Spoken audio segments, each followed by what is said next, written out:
예, 이 기형아 검사가 종류가 굉장히 많다는 건 아까 설명드렸는데요. 이제 각각의 검사가 이상이 있었을 때 그 검사 결과를 그냥 단순히 이상이 있다, 없다 이렇게 드는 것으로는 이제 좀 부족한 것 같고, 그 검사가 왜 그런 결과가 나왔는지, 그리고 그 검사를 어떻게 해석하는지에 대해서 조금 자세하게 각 검사마다 한번 이렇게 그 케이스별로 그 설명을 좀 해드리겠습니다. 그래서 일단 우리가 이제 1차 검사, 2차 검사 했을 때 저희 병원에서는 이제 통합 분석 검사하는 걸 하고 있는데요.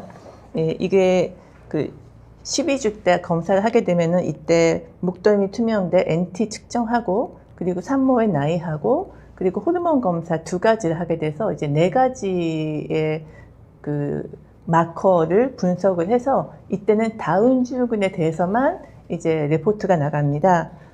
그리고 이제 2차 결과는 이제 16주 정도 때 하게 되는데, 이때는 그 12주 때 했던 4가지의 마커 플러스해서 추가로 4가지의 호르몬 검사를 합니다. 그래서 그때는 8개 가지고 다시 재분석을 해서, 그때는 이제 다운증후군, 그 다음에 18번 염색체 이상 에드워드 증후군, 그리고 척추에 생기는 기형인 신경관 결손, 이렇게 3가지에 대해서 우리가 문제가 고위험인지 아닌지 이제 그 결과를 이제 통보를 하게 되죠.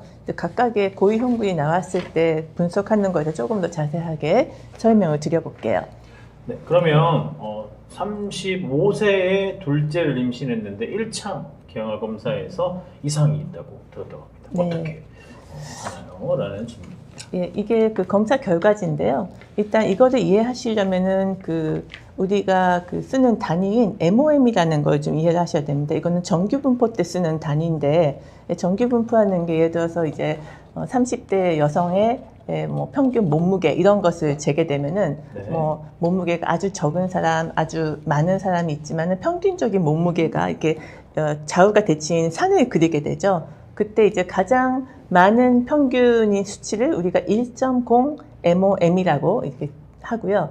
이 호르몬 검사들이 다양한데, 어떤 검사는 다운증후군이 있을 때 이 평균보다 이 MOM이 조금 우측으로, 그러니까 증가를 하는 성향이 있고, 그리고 어떤 호르몬은 이 1.0 MOM보다 적게 나올수록 다운일 가능성이 높다, 이렇게 해석이 되는 그런 마커들이 있어서 그것을 가지고 이제 우리가 통계적인 이제 분석을 해서 숫자가 나오는 겁니다. 그래서 다음을 좀 확대시켜서 보면은 이제 1차 검사 때는 우리가 HCG, 그 다음에 PAPPA를 팝이라고 하죠. 팝, 그 다음에 NT, 그 다음에 엄마의 나이, 이렇게 4개를 본다고 했죠.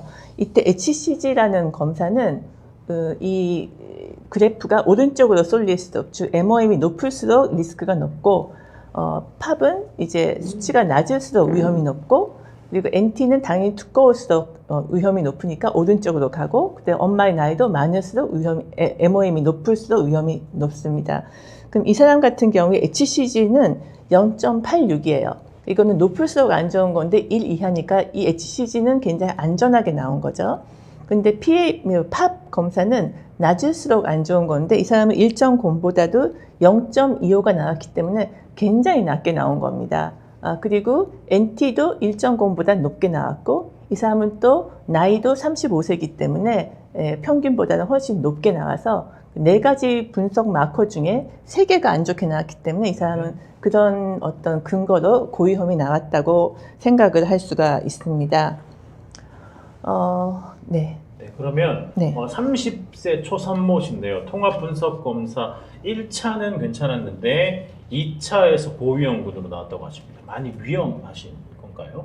이 사람도 다른 검사 결과가 나는데 이것도 한번 분석을 해보면은 2차 검사를 했을 때 이제 알파 피토프로틴이라고 AFP라는 검사를 이제 보게 되는데, 이 AFP하고 그 다음에 언컨주게이트 에스트로겐, 에스트리올, E3라고 써 있는 것은 이제 수치가 적을수록 A가 다운일 확률이 높고, HCG하고 이니빈 A는 높을수록 A가 다운일 가능성이 높아요.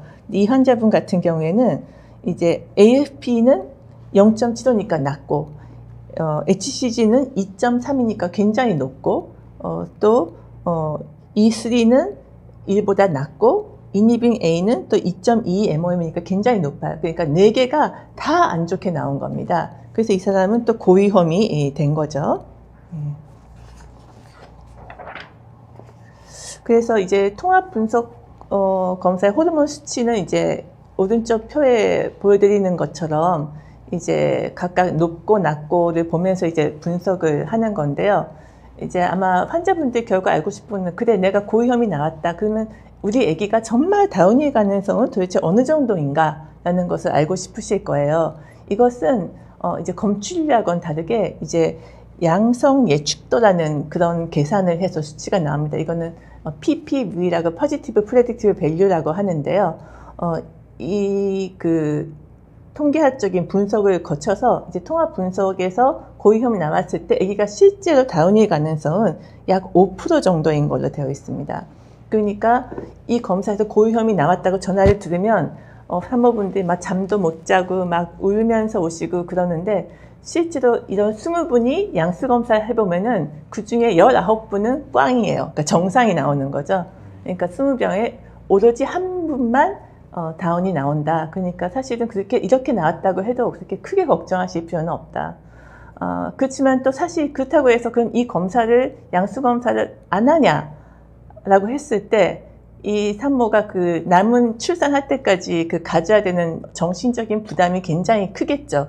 우리 아기가 다운일 가능성이 5% 정도 되는 건데, 그러면은 사실 검사를 안 하기는 어려우니까 결국은 이제 산모분이 마음 편하자고 이제 하는 거다라고 이렇게 말씀을 드릴 수도 있겠습니다. 알겠습니다. 다음은 정신지체학 검사에서 약간 이상이 있다고 들었어요. 어떻게 안 좋은 건가요? 라는 질문입니다. 예, 정신지체학 검사라고 일반적으로 하는데 정신 명칭은 프라질 X, 취약 X 증후군이라는 거고요. 이것을 왜 해야 되느냐 아까 뭐 이렇게 질문도 올라오셨는데 결과지는 이제 이런 식으로 보고서가 되죠. 이거는 엄마의 X형 색체의 말단 부분에 어떤 일정 유전자가 과도하게 이제 증폭이 돼서 이상이 생기는 그런 기형인데요. X가 여성은 2개니까 그 중에 하나가 되게 이제 이상이 있으면은 그게 그 다음 세대에게 이제 물려받게 되는 거죠.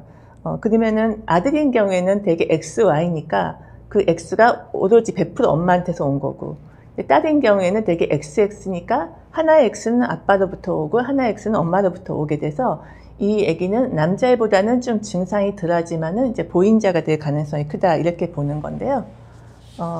왜 취약 X 증후군을 해야 되느냐, 꼭 해야 되느냐 하는 질문이 있는데 이게 그 정신지체학 중에서 가장 흔한 원인이 다운 증후군인데 그 다음으로 차지하는 게 취약 X 증후군입니다. 그래서 발현 빈도는 한 4,000명 중에 하나 정도가 되어 있고 여자애는 8,000명 중에 하나 정도인데요.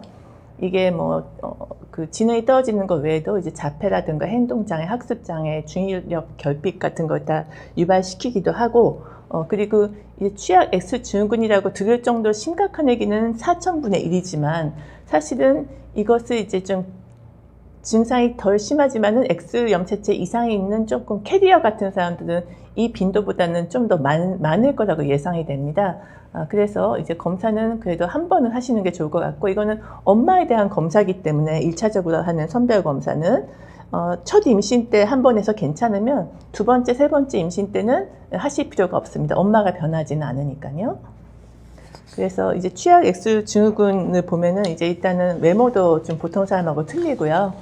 뭐 이마가 넓고 귀가 크고 뭐 턱이 튀어나오고 뭐 그런 걸 보이고 자폐나 지능 저하 그리고 뭐 평발 뭐 관절의 이상 이런 것들이 있는데 이제 그 오른쪽 상단에 보시는 것처럼 엄마 X 염색체 중에 이제 우측이 이제 취약 X 증후군이 있는 부분이고요. 이게 그 돌연변이 횟수가 5에서 44까지가 정상이고 이제 200 이하면은 불완전 돌연변이, 그리고 200을 초과하면은 완전 돌연변이로 아주 상태가 심각해지는 겁니다. 좌측에 있는 검사 결과지에서는 엄마가 하나는 이제 29번 이제 했고 또 하나는 이제 65회의 이제 반복 횟수가 보였기 때문에 65회가 문제가 되는 건데 이랬을 때는 이제 불완전 돌연변이니까 사실은 엄마는 그렇게 증상이 심하지는 않습니다. 거의 보통이라고 보면 되는데 이게 다음 세대로 이렇게 물려받게 되면은 이 증폭 횟수가 조금 악화하는 경향이 있어요. 그러니까 나머지 아기는 65회보다는 좀 더 많은 운이 나쁘면은 완전히 돌연변이 쪽으로 갈 수도 있기 때문에 이제 검사를 해봐야 되는 거고 이렇게 일단 검사가 나오면은 아기가 과연 이 엄마의 안 좋은 쪽 X를 물려받았는지를 양수 검사를 통해서 이제 확인을 해봐야 됩니다. 그리고 여자아이나 남자아이나 따라서도 그 증상의 심각도는 좀 다를 것이고요.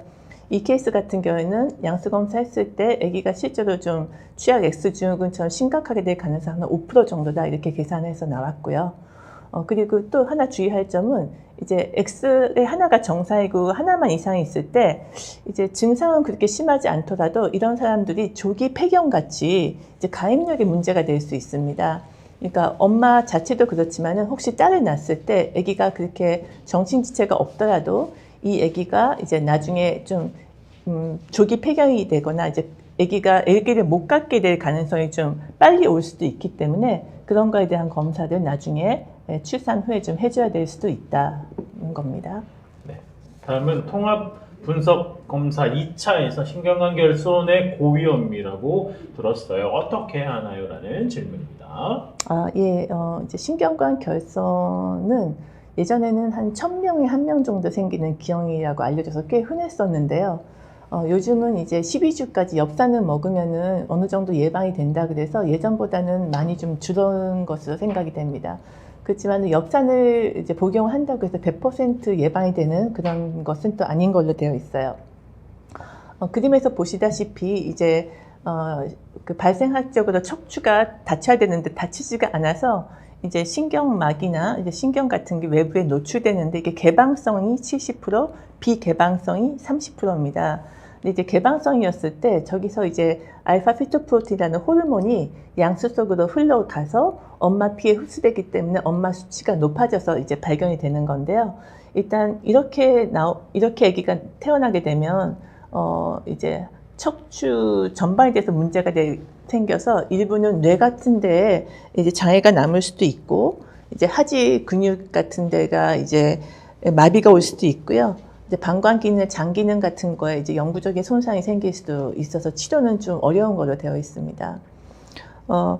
이 알파 피토프로틴이 2.5 MOM 이상이면 일단 고위험으로 생각을 하고 그 다음 검사를 진행하게 되는데 대개는 이제 양수를 뽑아서 실제로 이 알파 피토프로틴이 높은 게 아기로부터 유래된 건지를 이제 확인을 하고요. 그리고 또 하나 중요한 거는 전미 초음파인데 요즘은 이제 초음파 해상도가 굉장히 높아졌기 때문에 사실 양수 검사를 안 하고 전미 초음파만 해도 익스퍼트가 해주면은 이제 진단을 할 수 있다고 하는 논문도 있기는 합니다. 그리고 실제로 이 검사를 하게 되면은 한 100명 중에 5명 정도가 이제 알파 피토프로틴이 높다고 이제 고위험이라고 되는데 이렇게 됐을 때 정말 아기가 이제 그 개방성 신경관 결손이 있을 확률은 한 3에서 6% 정도? 평균 한 5% 정도 되어 있으니까 또 마찬가지로 이렇게 높다고 해서 다 모두가 문제가 있는 건 아닙니다. 그리고 또 하나 좀 주의해야 될 거는 이 알파 피토프로틴은 엄마의 간이라든가 엄마의 장기로부터도 생성이 돼요. 그래서 굉장히 수치가 높아서 아기가 이상이 있는 줄 알고 양수 검사인데 아기는 정상이다. 그러면 이게 엄마로부터 오리진이 된 거기 때문에 엄마의 이상이 있는지 사실은 살펴봐야 되는 경우가 있습니다. 제 환자 같은 경우에 임신 중에 알파 피토프로틴이 굉장히 높아서 아기가 이상이 있는 줄 알았는데 아기가 정상이었어요. 근데 임신 중이니까 엄마가 많은 검사를 못했는데 결국 출산 후에 전밀 검사 해보니까 엄마가 간암 초기였다. 그래서 아기 덕분에 간암을 좀 빨리 발견할 수 있었다. 그런 케이스도 있었기 때문에 그것도 참고해 주셨으면 합니다.